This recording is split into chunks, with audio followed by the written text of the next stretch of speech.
এক উইকেটে ১৭৯ রান নিয়ে পাকিস্তান তৃতীয় দিনে খেলা শুরু করে। আজহার ওয়ালিস অভিষেকে পূরণ করেন সেঞ্চুরি। দ্বিতীয় উইকেটেও পাকিস্তানের শতরানের জুটি। অবশেষে তাসকিন পেলেন কাঙ্ক্ষিত উইকেট। ১০৩ রানে বিদায় নেন আজহার ওয়ালিস। ১০৪ রানের জুটি ভাঙে পাকিস্তানের। তৃতীয় বাংলাদেশি পেসার হিসেবে টেস্টে তাসকিনের পঞ্চম উইকেট।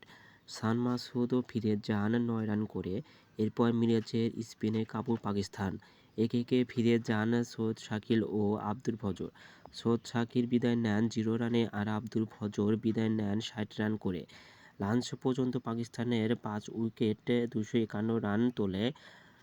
এই সেশনে পর্যন্ত ৭২ রানে পাকিস্তানের ৪ উইকেট শিকার করেন টাইগাররা। সালমান আগা ১২ রান আর মোহাম্মদ রেজওয়ান ৮ রানে প্রথম সেশনে শেষ হয়। এরপর দ্বিতীয় সেশনে টাইগারদের হতাশা করে পাকিস্তান। সালমান আগা ও রেজওয়ান দুজনে পূরণ করেন ৫০। ষষ্ঠ উইকেটে ১১৯ রানের জুটি করে পাকিস্তান। এরপর বাংলাদেশের ঘূর্ণিতে মোহাম্মদ রেজওয়ান বিদায় করেন। তাইজুল ইসলাম প্রথম উইকেট শিকার করে। এই ইনিংসে মোহাম্মদ রেজওয়ান সংগ্রহ করে ৫৯ রান। এরপর তুমুল বৃষ্টি শুরু হয়। খেলা বন্ধ হওয়ার আগ পর্যন্ত পাকিস্তানে তোলে ৬ উইকেটে ৩৪৯ রান। তখনও ৬৪ রানে এগিয়ে ছিল বাংলাদেশ দল।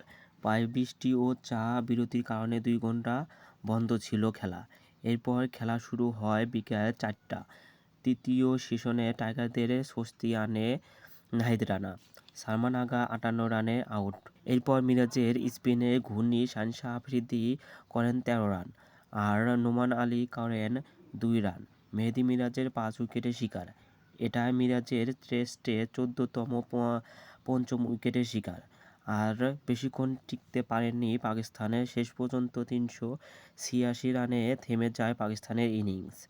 বাংলাদেশের ২৭ রানে লিড আদায় করে নেয়। দ্বিতীয় ইনিংসে নেমে বাংলাদেশে বিনা উইকেটে ৭ রান তোলে। এরপর আলো স্বল্পতার জন্য খেলা বন্ধ হয়।